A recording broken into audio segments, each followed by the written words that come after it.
বেশ অনেক বছর পর আমার আব্বু আম্মু এসেছে আমার শ্বশুরবাড়িতে। তাদের জন্য সব খাবার দাবার নিজ হাতে রান্না করে টেবিল গুছিয়ে রেখেছি। তৃপ্তি করে বাবা মাকে খাওয়াতে পারার মাঝেও কিন্তু অনেক আনন্দ লুকিয়ে থাকে। বেলা সবাই মিলে একসাথে খাওয়া দাওয়া শেষ করে আমার আব্বু আম্মু এবং আমার শ্বশুরবাড়ির সবাই মিলে আমরা ঘুরতে গিয়েছিলাম আমার শ্বশুর এলাকার খুব সুন্দর কিছু দর্শনীয় স্থান। আসসালামু আলাইকুম। গত ভিডিওতে শেয়ার করেছিলাম আমার আব্বু আম্মু আসবে আমার শ্বশুর বাড়িতে প্রায় 2.5 বছর পর। তাই তাদের জন্য সব রান্না বান্না সব কিছু শেষ করে নিয়েছিলাম। আর এই তো টুকটাক ঘরদোরটা গুছিয়ে আমি পুরো ড্রয়িং রুমের জানালাটা খুলে দিয়েছিলাম, কারণ সেদিন প্রচুর গরম পড়েছে। আর আম্মু যেহেতু গরম একদমই সহ্য করতে পারে না, খোলামেলা আলো বাতাস এরকম স্থানে আমার বেশি পছন্দ। আমি একটু পর পর এসে দরজা দিয়ে উকি দিচ্ছিলাম কখন আমার আব্বু আম্মু আসবে। আব্বু আম্মু আসছে অনেক দিন পর আমার শ্বশুর বাড়িতে, তার জন্য তো আমার খুশির কোনো শেষই নেই। নর্মালি আমার আব্বু আম্মুর অনেক বেশি পছন্দ আমার শ্বশুরবাড়ির এলাকাটা। ওরা মাঝে মাঝেই আগে আসতো, কিন্তু এখন যেহেতু আমি ঢাকা থেকে সরাসরি বাবার বাসায় আসি বা আমার শ্বশুরবাড়িতে আসি, এখানে আসলে আমার খুব অল্প সময় থাকা হয়, তাই ওইভাবে আব্বু আম্মু আর আগের মতো আসতে পারে না। তো এবার হচ্ছে আব্বু আম্মু হঠাৎ করে ঈদের পর দিন চলে এসেছে। আর এই তো আব্বু আম্মু রিকশায় করে এসেছে, এটারও একটা কারণ আছে। আমার আব্বু আম্মু যে সিএনজিতে করে আসতেছিল সেই সিএনজিটা পথের মাঝখানে অ্যাক্সিডেন্ট করেছে। আল্লাহর কাছে অশেষ শুকরিয়া আদায় করছি যে তাদের কোনো ওরকম বড় ধরনের ক্ষতি হয়নি। যাই হোক, সব কিছু শোনার পর মনটা অনেকটাই খারাপ হয়ে গেছে। আর আম্মু আসার সময় বেশ অনেকগুলো চকলেট এনেছিল সাফওয়ানের জন্য, যেটা দেখে সে মহা খুশি। আর এদিকে একটু রেস্ট করার পরে আমি টেবিল ভর্তি করে সবগুলো খাবার গুছিয়ে একদম পরিবেশন করে দিয়েছি। যে শ্বশুরবাড়িতে নিজের বাবা মাকে যত্ন করে নিজ হাতে রান্না করে খাওয়াতে পারার মাঝে যে আনন্দটা লুকিয়ে আছে, সেটা আমরা সব কম বেশি মেয়েরাই কিন্তু অনুভব করি। তবে এটার ভাগ্য কিন্তু সব মেয়েদের হয়ে থাকে না। আলহামদুলিল্লাহ বলতে গেলে এই দিক থেকে আমার ভাগ্য অনেক বেশি ভালো। আমার বাবা মা যখনই আমার শ্বশুরবাড়িতে আসে, আমার শাশুড়ি আমাকে বলবে ওরা যা যা খেতে পছন্দ করে নিজের মতো করে নামিয়ে রান্না করতে। আমার আব্বু আম্মু এবং আমার শ্বশুর শাশুড়ির মাঝে আলহামদুলিল্লাহ খুব ভালো একটা সম্পর্ক আছে, যার কারণে আমার অনেক বেশি প্রাউড ফিল হয় আমার দুই পরিবারকে নিয়ে।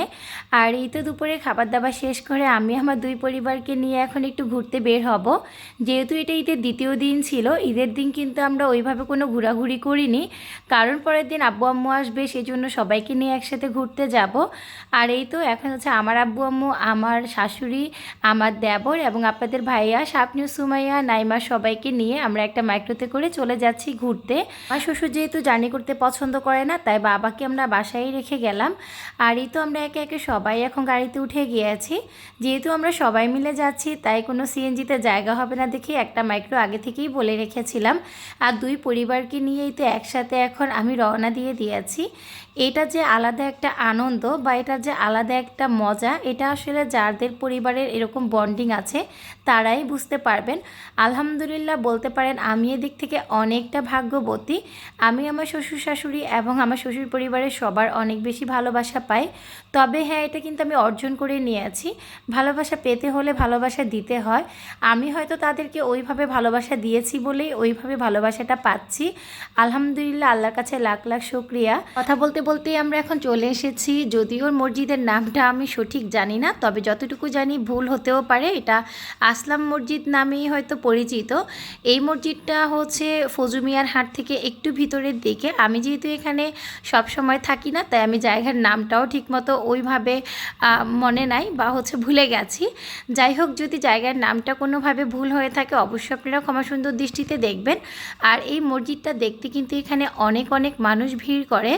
এই মসজিদের আশেপাশের জায়গাটা এত বেশি সুন্দর যে এখানে ছবি তোলার জন্য অনেক পারফেক্ট একটা জায়গা। আর এই যে দেখতে পাচ্ছেন পুকুরটা, এটা চারপাশের ভিউটা এত সুন্দর, সবুজে ঘেরা। আমি এর আগেও এখানে দুইবার এসেছিলাম, কিন্তু আব্বু আম্মুকে নিয়ে যেহেতু এর আগে এদিকে আসা হয়নি, তাই ভাবলাম আজকে দুই পরিবার মিলে আমরা এখানেই ঘুরে যাব। মসজিদে কিছুটা সময় কাটানোর পর আমরা হচ্ছে এখন চলে যাচ্ছি আলেকজান্ডারের উদ্দেশ্যে, কারণ যেহেতু সন্ধ্যা হয়ে যাচ্ছে আর এইটুক সময়ের মধ্যে আমাদেরকে দুইটা জায়গা কভার করতে হবে, তাই সবাই মিলে এখন চলে যাচ্ছি আলেকজান্ডার। আমার আব্বুর আবার ভীষণ পছন্দ নদী, সাগর এই দৃশ্যগুলো দেখা। এতবারই আমার আব্বু আমার শ্বশুরবাড়িতে আসে, মেঘনা নদী না দেখে তো আব্বু কখনোই যায় না। হয়তো আলেকজান্ডার না হলে আমাদের বাড়ির পাশে যে নদীর ঘাটগুলো আছে সেখানে গিয়ে নদীটা দেখে আসবে। আব্বুর এটা ভীষণ পছন্দ। যাই হোক, তাই তো আব্বু এবং আমার আমার শ্বশুর পরিবারের সবাইকে নিয়ে আমরা চলে এসেছি আলেকজান্ডার। আর যেহেতু ঈদের দ্বিতীয় দিন ছিল, এখানে অনেক বেশি রাশ ছিল, অনেক মানুষ ছিল। আগের মতো সেরকম আর ভালো লাগা কাজ করছিল না। আগে যখন আমরা এই জায়গাটাতে আসতাম তখন প্রচুর বাতাস হতো, আর আজকে এত বেশি গরম ছিল যে 10 মিনিটের বেশি ওখানে দাঁড়ানোর আমাদের আর কোনো সম্ভবই হয়নি। তারপর আমরা পাশেই একটা রেস্টুরেন্ট ছিল, গরমের জ্বালায় সবাই এসে এই রেস্টুরেন্টে বসেছি। আর এখানে এসেও দেখি এত মানুষ, আমরা ঠিকমতো বসার কোনো জায়গা পাচ্ছিলাম না। ছোট ছোট কয়েকটা মাঝখানে চেয়ার টেবিল ছিল, ওখানে আমরা বসে তারপরে কিছু হালকা খাবার দাবার অর্ডার করেছি। সবাইকে জিজ্ঞেস করছিলাম কে কী খাবে, কিন্তু গরমে সবাই এতটাই অতিষ্ঠ হয়ে গেছে যে কারো কোনো কিছু খেতে ভাল লাগছিল না। অবশেষে আমরা এখানে ম্যাঙ্গো লাচ্ছি খেয়েছি। আর আজকের ব্লগটি এ পর্যন্তই, দেখা হবে পরবর্তী ব্লগ ভিডিওতে। সে পর্যন্ত সবাই ভালো থাকবেন, সুস্থ থাকবেন, আমাদের জন্য দোয়া করবেন। আল্লাহ হাফিজ।